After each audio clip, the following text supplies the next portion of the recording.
If you played golf in the 1980s, you have probably had this argument. Somebody half your age explains that the new irons are better, more forgiving, longer, built with technology that did not exist when you bought yours. And you let it go, because there is no winning that argument. The old set is still in the garage though, and you have never once been able to sell it. He may well be right about the technology. What he does not know is who made the set in your garage.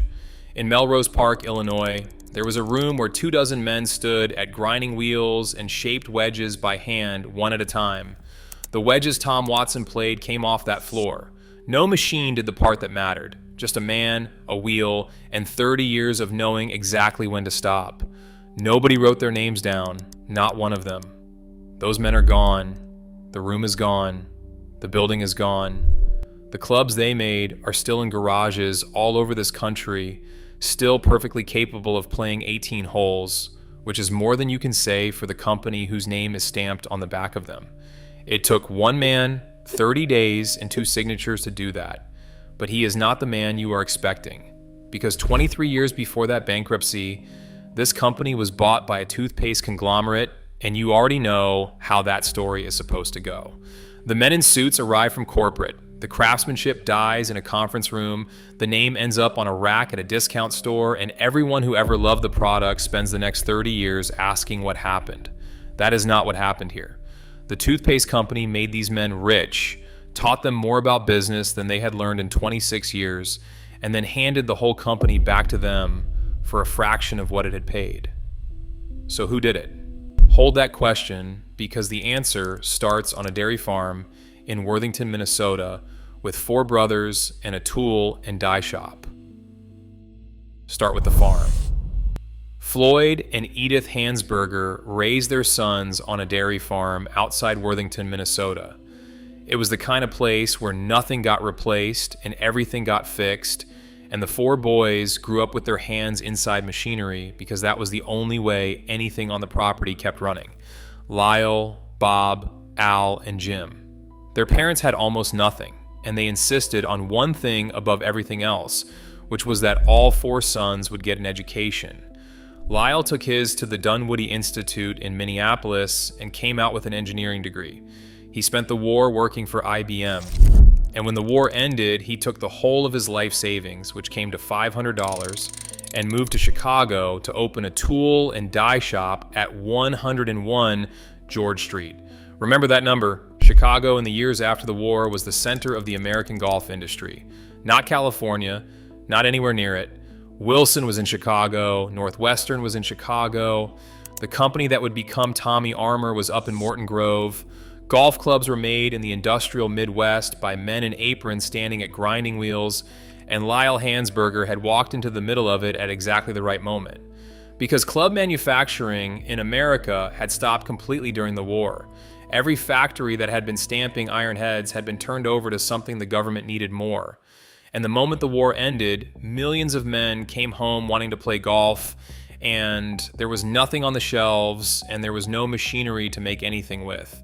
Lyle Hansberger built dies and club making equipment. He contracted with Northwestern. He contracted with a smaller Chicago outfit run by a man named George McGregor, no relation whatsoever to the famous McGregor Company, and he ran a night shift to help George McGregor with stamping and grinding and assembly. Then Bob arrived, fresh out of Harvard Business School. Then Al arrived, the shop got busier, and in 1948, the brothers pooled $5,000 between them and bought George McGregor's company outright. Everything. The building, the tooling, the inventory, all of it. They renamed it Sportsman's Golf. The goal was clubs the working man could afford. It worked immediately, and it worked at a scale nobody was ready for. 10,000 clubs a day coming off the line with nowhere on the property to put any of them. So here's what the beginning of America's greatest family clubmaker actually looked like. Every evening, the entire day's production went into a truck parked behind the building on George Street and got covered with a tarp. Every evening, somebody had to sit out there with it. And because Jim was the youngest, Jim was the one his brothers handed a gun to with instructions to guard the inventory with his life.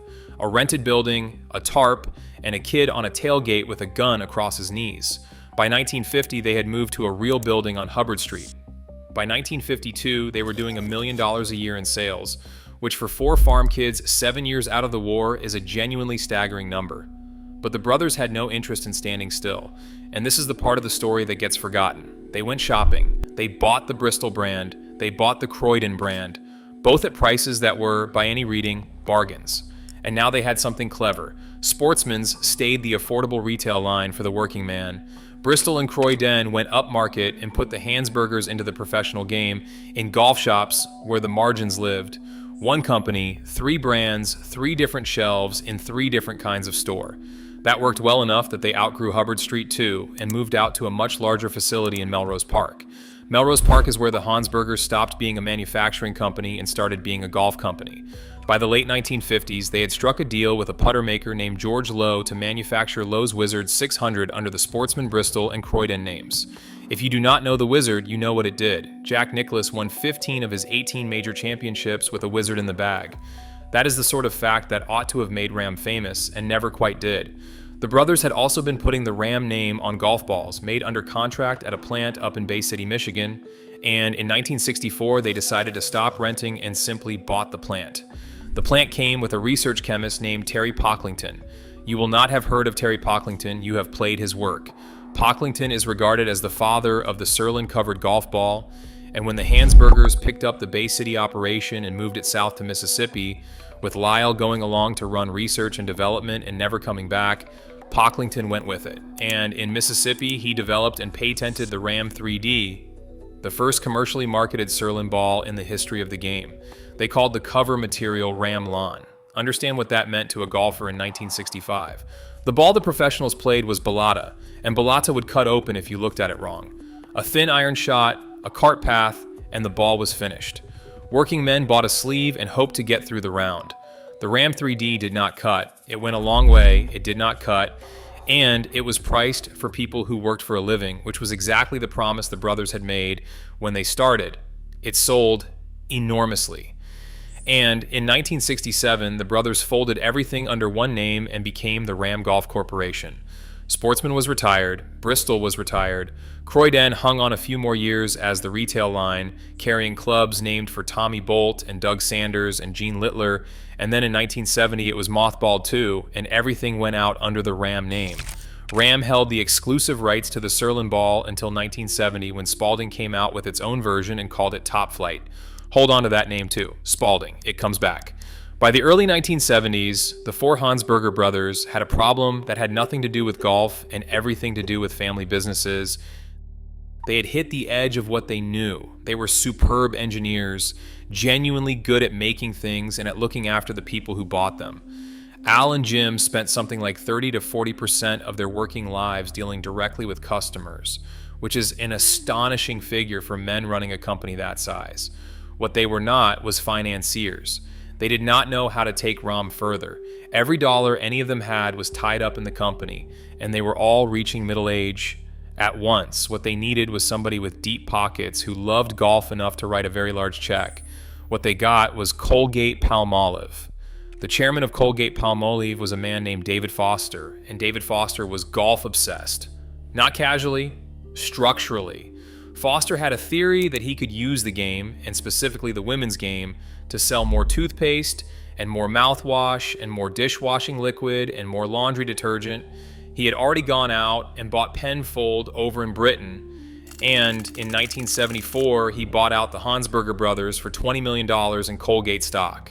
$20 million. $500 had become $20 million in 26 years.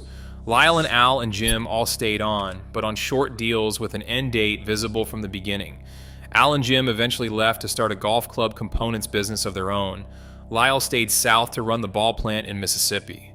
And for a few years, on paper, it looked spectacular. Colgate Palmolive spent $3 to $4 million a year promoting Ram and spent nearly all of it on tour players. Tom Watson signed, Ray Floyd signed, Calvin Peete signed, Nancy Lopez signed. More than 50 professionals across the American tours carried the Ram bag, and over in Europe, the company had a young Seve Ballesteros and a young Nick Faldo.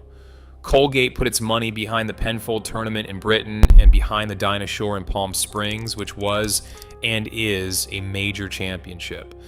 The dinosaur shows you what David Foster was actually doing. He had looked hard at his own customer, the woman buying the detergent and the toothpaste and the dish soap, and concluded that she was changing. Younger, more active, increasingly out on a golf course on a Saturday, and that if Colgate got there first, it would own her. As a piece of marketing thinking in 1974, that was ahead of its time. Women's professional golf got corporate money on a scale it had never seen, and players who had been scraping through seasons suddenly had a major championship with a real purse behind it. Whatever else Foster got wrong, the women's game was better off for his obsession. But none of it sold any toothpaste. That was the flaw, and it was fatal, because the entire case for a toothpaste company owning a golf company rested on a connection that never once showed up in the sales figures. Foster believed in it, nobody underneath him ever did. At one point in the late 1970s, the best player in the men's game and the best player in the women's game were both carrying Ram. And of all of them, it was Tom Watson who mattered most. Watson came to Ram in the Colgate years and then proceeded to have the finest decade any golfer had between Nicklaus and Woods. 5 Open Championships, 2 Masters, a United States Open at Pebble Beach. For a long stretch of the late 1970s and early 80s, he was simply the best player alive, and on every one of those afternoons, the bag standing beside him said, "Ram, think about what Callaway or TaylorMade would build today out of one player winning that much for that long, carrying your name." Ram did almost nothing with it. That was noticed at the time, and not kindly. People in the Chicago golf trade watched the leading man on one tour and the leading woman on the other both walk out in Ram hats, and wondered why nobody in Melrose Park seemed to be selling anything on the back of it. The clubs were made brilliantly and marketed as though the brothers were faintly embarrassed to be asking. But the equipment was never a marketing exercise, and that is the part that has survived. The Golden Ram Tour grind blades are still spoken about 40 years on by the men who own them in the way people talk about a first car. And those Watson wedges were finished individually on a floor where 20 to 30 men did nothing else all day. That is not a figure of speech. When the Western Open came to Chicago, the custom department was buried under tour players wanting irons cut to their own specifications, and men who carried another company's bag for money would come in quietly and have Ram build what they actually intended to play. The best advertisement Ram ever had was the professionals who were paid by somebody else and turned up at the back door anyway. But the machinery underneath was already grinding, because a company whose actual business is oral hygiene and clean dishes is a poor owner for a golf company, and the mismatch was not subtle. Ram was a small family firm where 4 brothers made decisions in a corridor. Colgate was not. Colgate sent its own people in waves, none of whom had ever worked in golf, and what those people brought with them was meetings. Jim Hansberger described it afterwards without any bitterness at all, which somehow makes it worse. Corporate would send out one department head after another, and the brothers were so busy meeting them and lunching them and flying to England with them that there was no time left over to run the business. Look at what that did. Before the sale, the brothers had given something close to 2 working hours in every 5 straight to the men who sold their clubs. After the sale, that figure fell to about 5%. That is the whole thing in one number. The men who built the company by knowing every golf professional in the Midwest by name were now spending 19 out of every 20 working hours on something else. And inside Colgate, the executives under Foster never believed in any of it. To them, the golf division was the chairman's hobby, his personal ego trip, a line on the organizational chart that did not need to be there. Not all of it was bad. Ram picked up the rights to manufacture and market the Zebra putter in 1975, and the year after that, Ray Floyd went to Augusta with a Zebra in the bag and set the 72-hole scoring record at the Masters. That is real. That happened under Colgate. But Foster's grand theory never worked. Golf did not sell toothpaste. The needle did not move. And when David Foster retired in 1979, Colgate-Palmolive got out of the golf business as fast as it could physically move. Bob Hansberger, the oldest brother, never worked at Ram at all. He had gone to Idaho and built Boise Cascade into an $8 billion lumber giant. Lyle stayed in Mississippi and served as a United States trade ambassador. Neither of them would live to see what happened to the name. Which brings us to the strangest thing the Hansberger brothers ever did, and the smartest. They bought it back. Al and Jim and Lyle had kept good relationships with everyone at Colgate through all of it. Whether that is why the terms were what they were, nobody has ever said on the record. What is certain is that in 1979, the brothers reacquired the whole company for considerably less than the $20 million they had been paid for it 5 years earlier.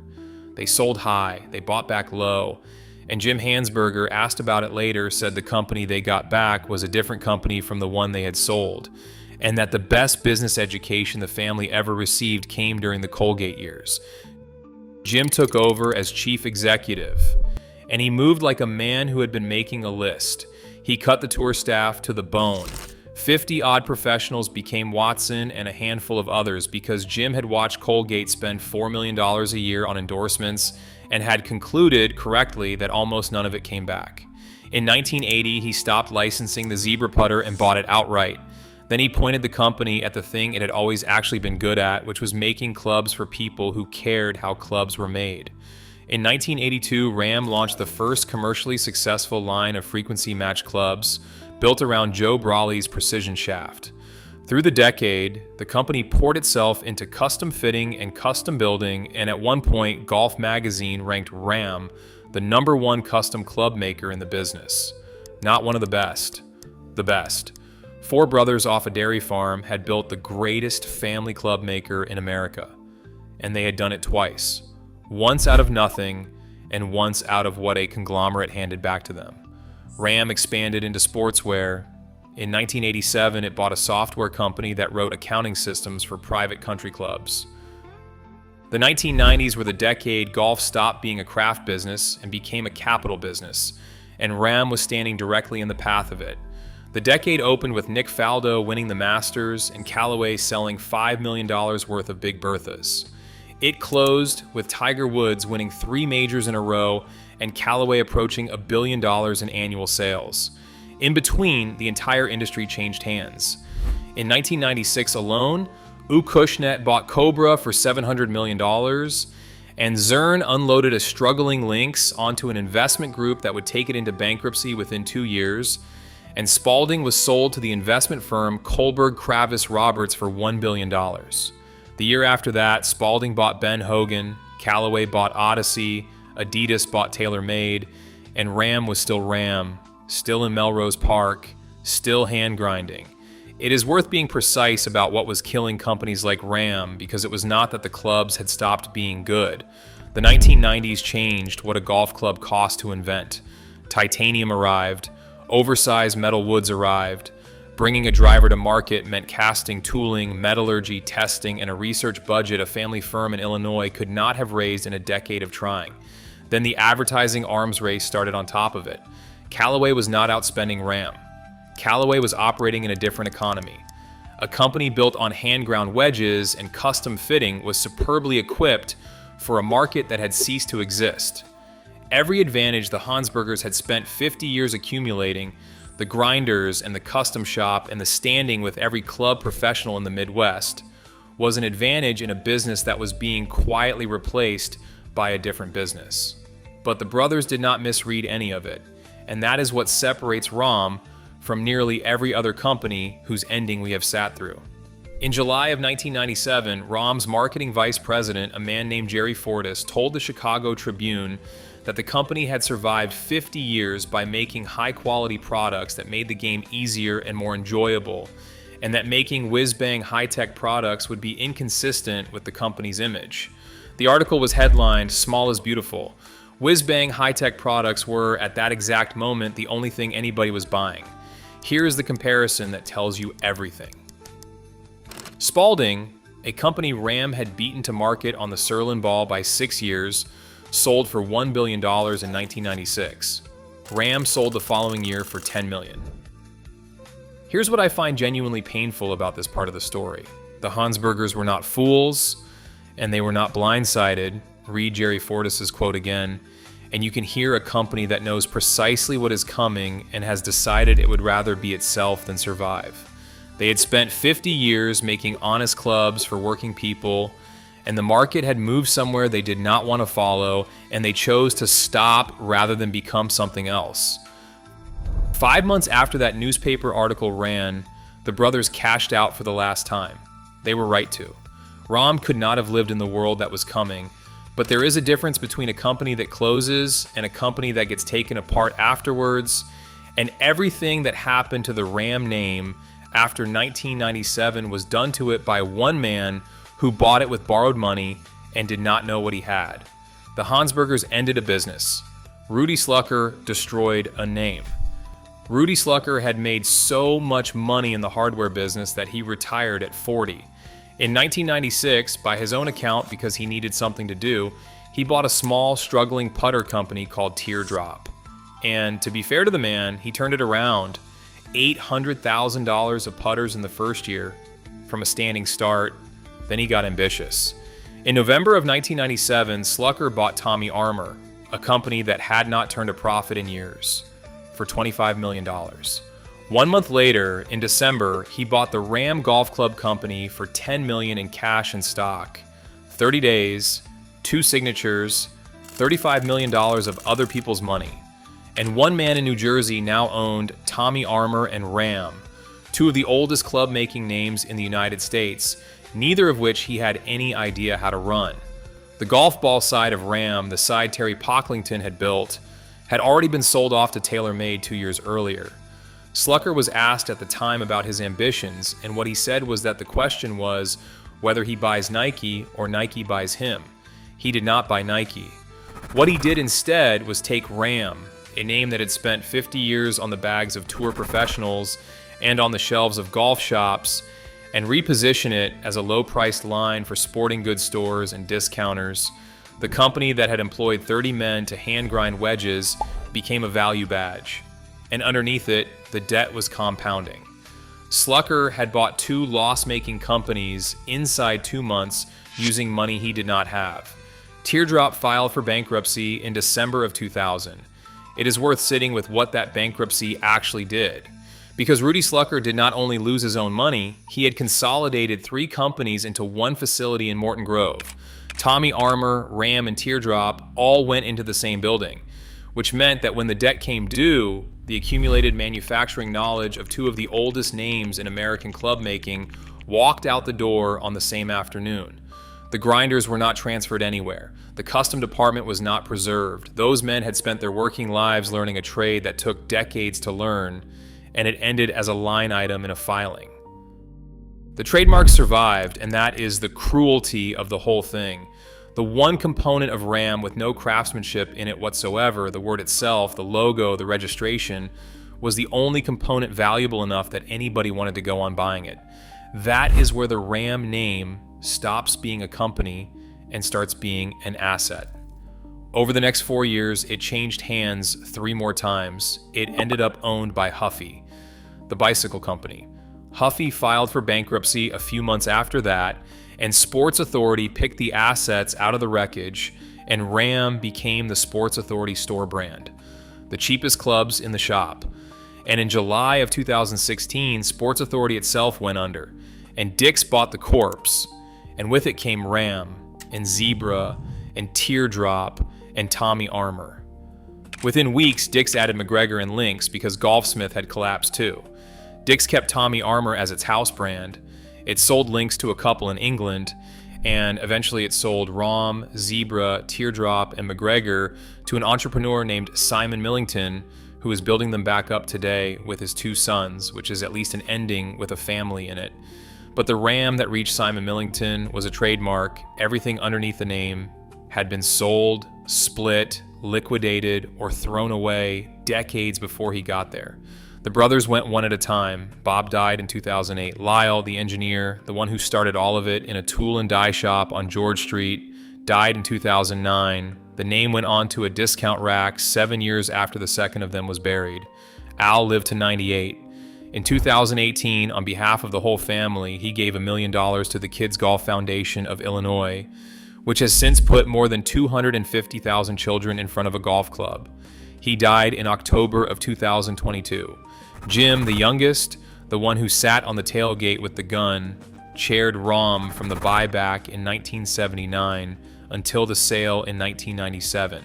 He died in January of 2023 at 88. Asked once what the family had been doing all those years, Jim said they were in the business for the relationships and the accomplishments rather than for a purely financial approach. He said the financial side mattered. He said it was not what the family was for. That is the whole story, and it is the story of half of American manufacturing. A thing gets built by people who care what it is. It gets bought by people who care what it is worth. And what it is worth turns out to be a smaller number every time it changes hands until the only thing left is the name printed on something made somewhere else by somebody who never heard of any of them.